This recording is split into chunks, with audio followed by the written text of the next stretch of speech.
I'm sure that modern construction can become easy, simple, interesting, and inexpensive. You just need to step outside the usual way of thinking, and it will become clear that not all small buildings have to be so permanent and as a result very heavy.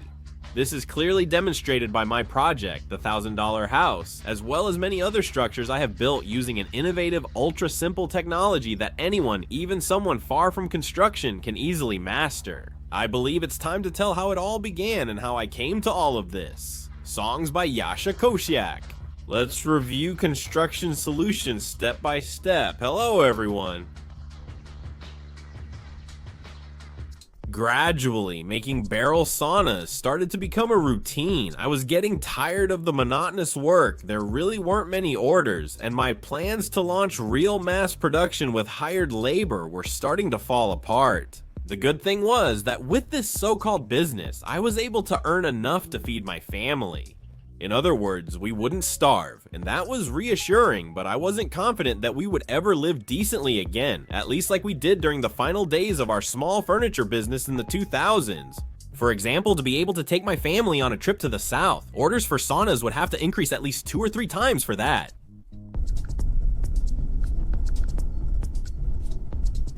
I even wanted to go to Minsk or Moscow with my mobile sauna as a sample. During the day, the sauna would be taking orders, and at night, I could sleep in it and save $100 on renting a place. The sauna is on a trailer, which is a vehicle, so it can be parked anywhere, not prohibited each night. I would move the mobile sauna closer to the center, and the price of my movable property on wheels would go up with every kilometer. I would have taken some orders, come back, and gotten to work, but my wife didn't let me go. Just like before, I kept uploading videos to the internet and made a few clips about making barrel saunas. I hope this would let people in Homale, nearby areas, and a broader audience learn about my saunas. Orders might come from Russia, since Belarus and Russia have no border, and oil workers, gas workers, and Moscow vacationers are there. I never claimed to be a businessman in those videos. I was just sharing my experience, and they got a good number of views. Hundreds of thousands, not millions, watched my bath videos. I've noticed that videos where I seem like a businessman selling a bathhouse get very few views. They don't find any value in it, they quickly turn it off, call me an advertiser, the watch time is low, and the internet stops recommending such videos to other viewers. For example, subjects like building a barrel sauna, cost calculations, and various tests interest a much broader audience. Such videos get significantly more views, so to avoid living in a barrel on the outskirts, I decided to focus on time. Social media marketing is rapidly gaining momentum.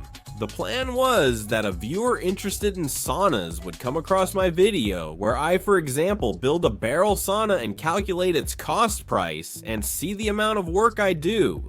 Yeah, forget about breaking my back like Yasha does. I'd rather just buy a ready-made sauna and then he'll write to Yasha, "Hey, make me a nice cozy sauna like that." And I'll say, "No problem, good man, get your money ready."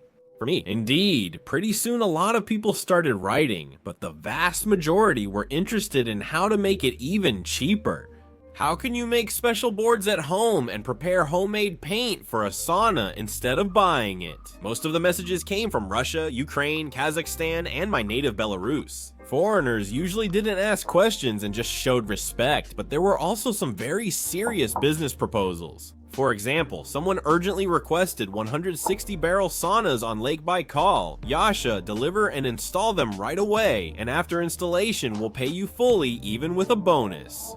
When I refused, this gentleman was puzzled and very offended. It seems he wasn't refused very often. Maybe he's a very influential person on Lake Baikal, but I didn't know him, so I refused easily without worrying that he might get offended. I even claimed it's the busy season and people from Moscow and Minsk are booking all my bathhouses. As a modest but proud Belarusian businessman, I couldn't admit that with my own money and no advance payment, I could only afford to build 3 bathhouses. And that's only if I use my wife's stash too, and she charges high interest.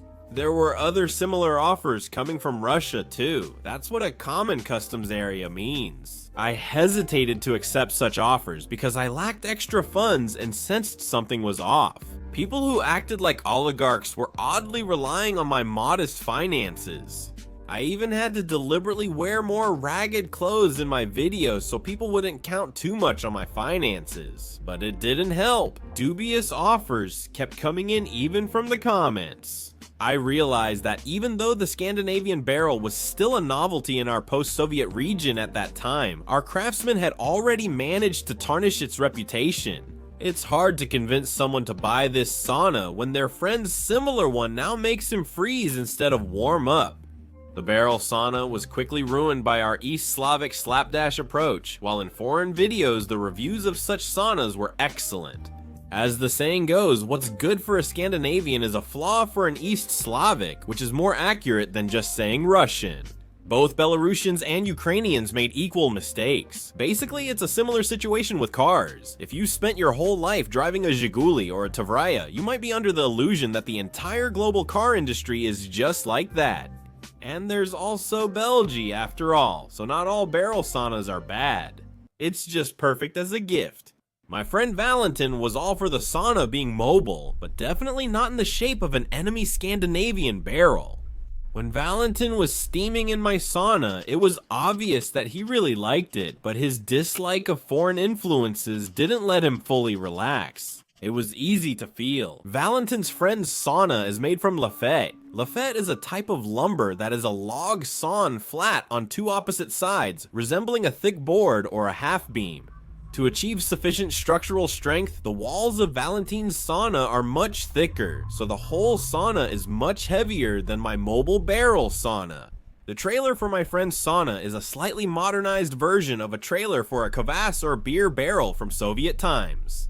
I think many people remember these wonders of Soviet mobile trade. Valentin put smaller wheels on the trailer, making it look completely different. To tow such a heavy bathhouse, my friend had to buy a powerful Mercedes specifically, but even such a strong car couldn't always handle climbing hills. My barrel sauna on a homemade 2-axle platform trailer could easily be taken even to fairly hard to reach places by a light Honda or CRV, and most importantly, brought back from those places. The lightness of the construction really helped with that.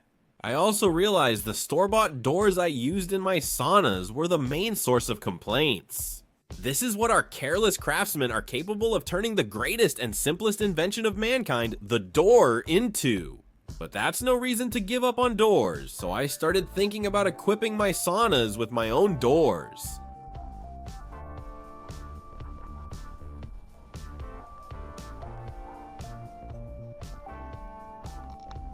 In the yard, I've had a structure undergoing climate testing for years, but its purpose remains unknown. I built it to test the properties of so-called pseudo-timber back in 2014, even before the barrel saunas. For the pseudo-timber, I used edged 25mm as 1-inch boards. At the same time, this construction turned out to be quite strong and reliable. I also filmed videos about life in the village. Some of them gradually started getting quite a few likes as well, mainly because viewers got involved in the discussions. Some argued we live in the suburbs, not a village, while others agreed with me that we're in the middle of nowhere. My hometown Homel was remote, and we moved somewhere even more isolated. It's just that was the mood I was in at the time. These discussions really helped promote my videos about life in the village. I discussed the many challenges of living in your own house. For example, laying fiber optic cable for the internet in an apartment. You wouldn't even notice it. They'll just make a hole in the wall and attach it right along the baseboard and the door frame in an apartment, but in a house, you have to work hard, dig up half the street, half the yard, and break up the pavement. I was teaching my younger son German and his cousin how to survive in post-apocalyptic conditions. The television was always exaggerating things, so we practiced making survival shelters from materials found in city ruins, since cities could be subjected to nuclear bombardment. Survival chances are higher in the wilderness than under a structure with an unknown purpose. We had a small training ground and we were getting used to some rooms that we hadn't fully explored yet. In the main house, money was still tight, but I could already spare some lumber. The competitors weren't idle either, watching how persistently I was moving the bathhouse. As a model for taking orders, they probably thought I was getting all the orders now, so they also started using a similar method of almost free advertising. They had no idea what I was starting to suspect. It was becoming increasingly clear that apparently the issue wasn't about us, the businessmen, at all. I performed several scheduled maintenance checks on all the barrel saunas I had built and constantly found that if you make a barrel sauna properly in the Scandinavian way, following all the few little tricks, it becomes the family's favorite place, something they're proud to show off to friends and neighbors, something they love and even decorate. That's why what works well for a Scandinavian can also work well for a Belarusian.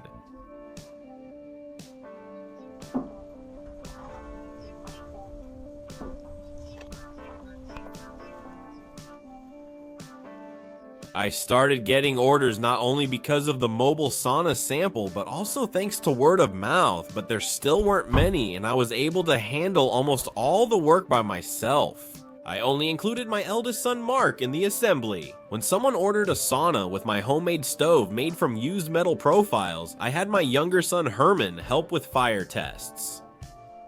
I introduced my friend Dmitry, also known as Peknoi Romantic online, to Valentin. A kind bathhouse attendant awaits us in the real world. Get acquainted, you know each other from the comments. Dmitry and Valentin, hello. Well, you get it. Basically, it's an old aspen barrel. Here it is painted. Somewhere else, I attached a butterfly. Look at the butterfly. See how it is. Yeah, it's crazy. Butterflies. In short, the milky concrete is cut from the top. I get up, then I buy these two things because they sell better there. Yeah, the flush. Yeah, behind the toilet, basically, I drilled 2 holes there, put them in. Well, this stopper goes up here, basically. When the water fills up, there are 2 holes, but here there was only 1. I just made something like this kind of thing. You see, like this. That's how it should be. Well? Turns out there's about 30 liters here. Now you'll demonstrate everything in practice. Valentin, the master. Thank you. The continuation is a bit chatty and playful. Let's go and bury it.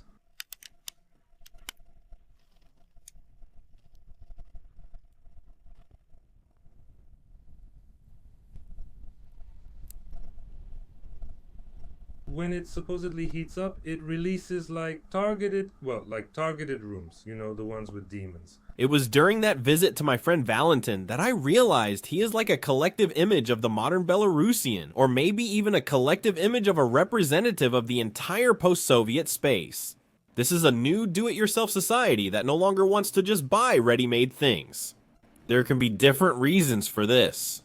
I'm not an analyst, but what happened is that many of us, for some reason, stopped enjoying buying things and wanted to make a lot of things with our own hands. Not everyone, but many people. Passing by the garages, I often saw the locals welding and painting their old cars. Some, after getting rid of the rusty junk, turned their garages into workshops where they did carpentry or metal work. And mostly for their own needs, a do-it-yourself community quickly formed.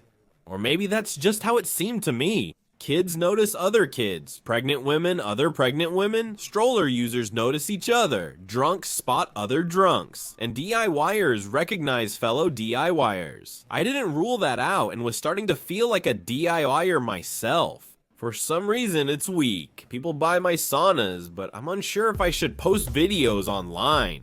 I liked it more and more. I was really fascinated by the topic of gardening and vegetable growing. Gradually, we who were 100% city dwellers until recently were turning into avid village gardeners. Because the topic of growing organic products was also gaining huge momentum in our society. I noticed that if, for example, you don't burn the branches from pruning the garden, but instead shred them with a garden shredder, you'll have both useful organic matter for the beds and firewood for the barbecue. Remembering how much effort and money my wife and I spent building our house, I was always racking my brain about how to make all these very expensive projects cheaper and simpler, at least when building small structures. It seemed to me that modern construction and finishing materials were specifically designed to squeeze as much money out of us as possible. with them. It's costly, even if you do all the work yourself, and hiring construction workers makes it even more expensive. Even small mistakes, like with waterproofing, mean redoing everything. I've liked composite materials since I was young. When I was 15, I even tried to set up production of fiberglass motorcycle helmets and fairings for motorcycles.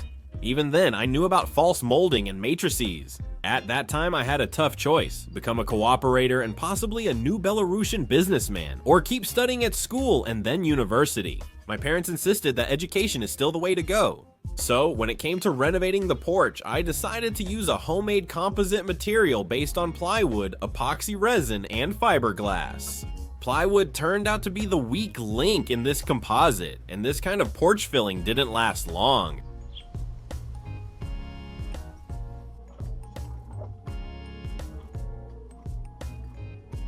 I hadn't thought of using Penaplex back then. Extruded polystyrene will come later, so I had to turn to more traditional materials, metal and wood. I even made a separate video about how to get very reliable, almost everlasting porch options. At first glance, these options may not seem the cheapest, but if you divide the cost by many decades of maintenance-free use, they turn out to be reasonable choices.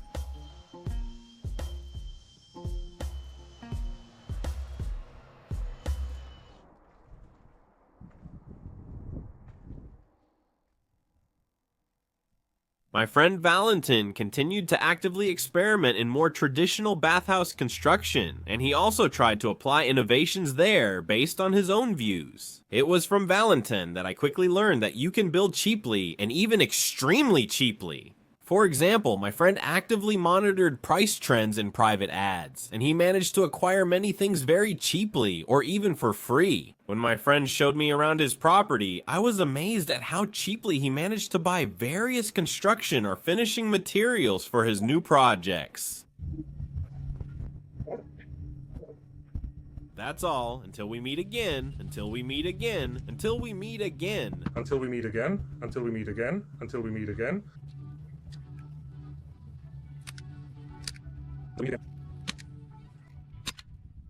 Until we meet again, until we meet again.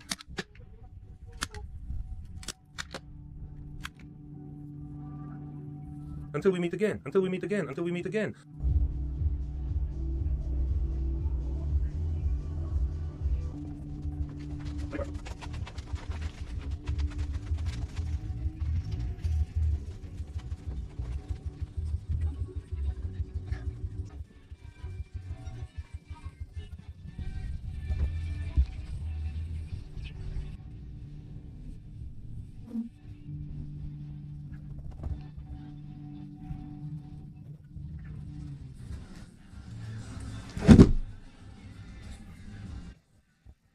Meet again until we...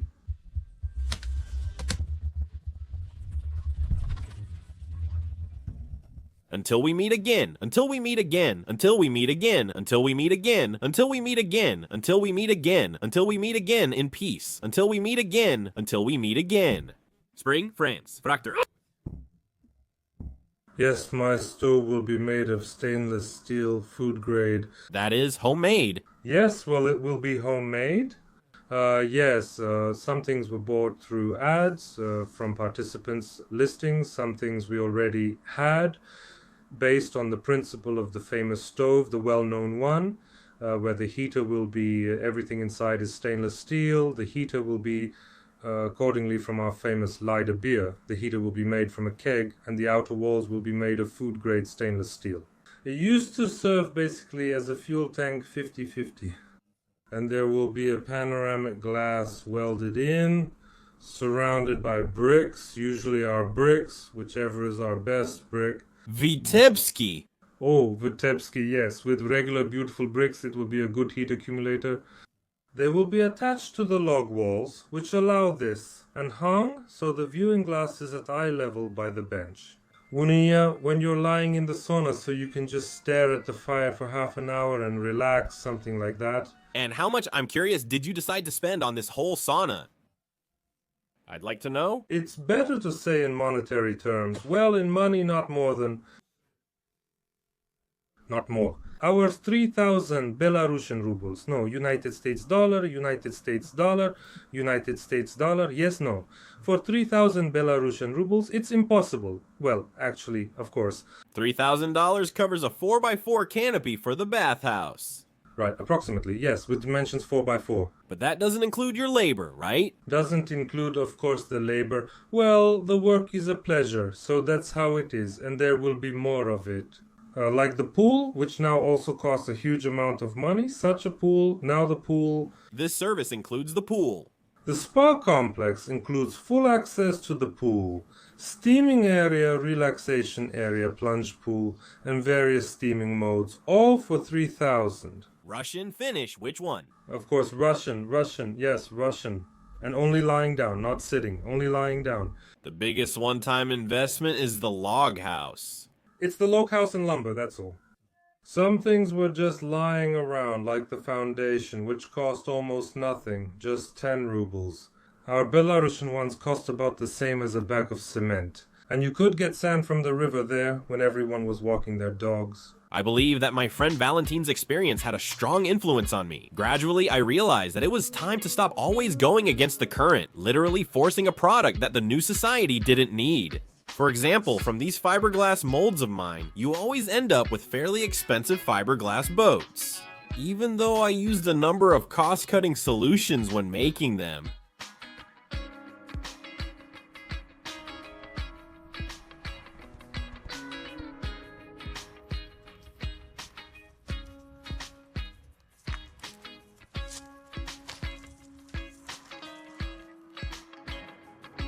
Gradually, a separate playlist of my videos with homemade modified tools for the garden, construction, and other household needs was also formed. After the great success of the video about the Kapaitsi, I believed that I could introduce improvements even to very simple and time-tested tools. I took some broken old rakes and added a worn-out ball joint from a car suspension to their design.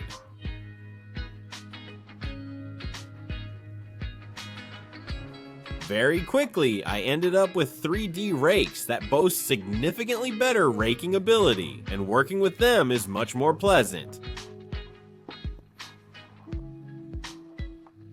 The new rakes avoid the main flaw of old ones. If you step on them, they won't hit your forehead. To be continued.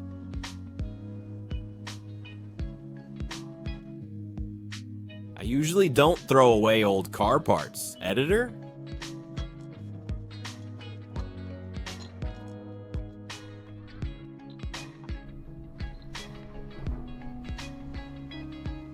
If you look at an old steering rod from a different angle, you might be able to make something out of it. What could it be?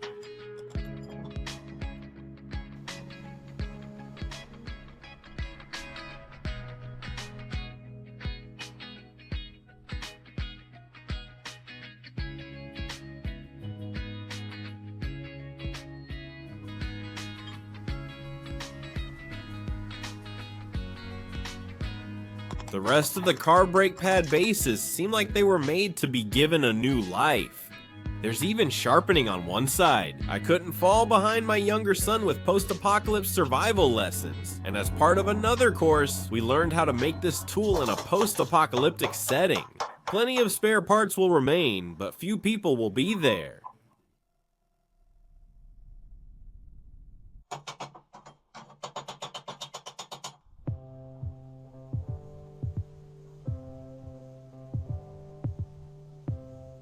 When I showed my new creation to my friend, who was studying to be an auto mechanic, he couldn't guess exactly which spare parts I used. This axe turned out great. You could chop forever with it.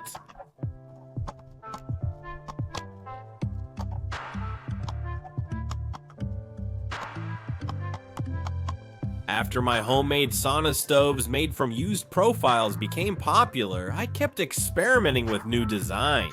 This isn't a homemade rocket as it might seem at first glance.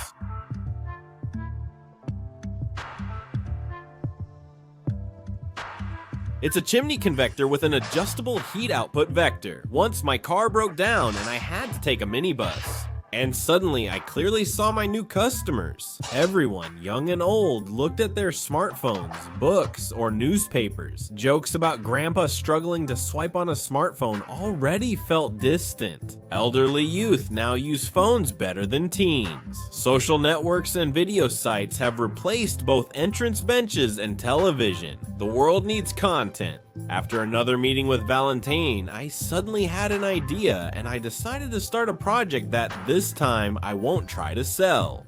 I will build a house for just $1,000 and I will film and detail the process of building a frame for a house for $1,000. I had unknowingly tested pseudo timber myself for years. This is that very structure of unknown purpose, which now has a purpose. I'll leave links to the previous 2 episodes of The Path to the Super Material below this video. If you haven't seen them and are interested, check out the continuation. I hope it will follow. Give a big thumbs up, subscribe to Yasha Kosiak's music channel, follow on Rutube, the group, VKontakte TikTok, and Zen. All the links are below the video. Also, hit the bell and then I'll definitely keep you informed. Yes, let there be peace all over the world. Thank you.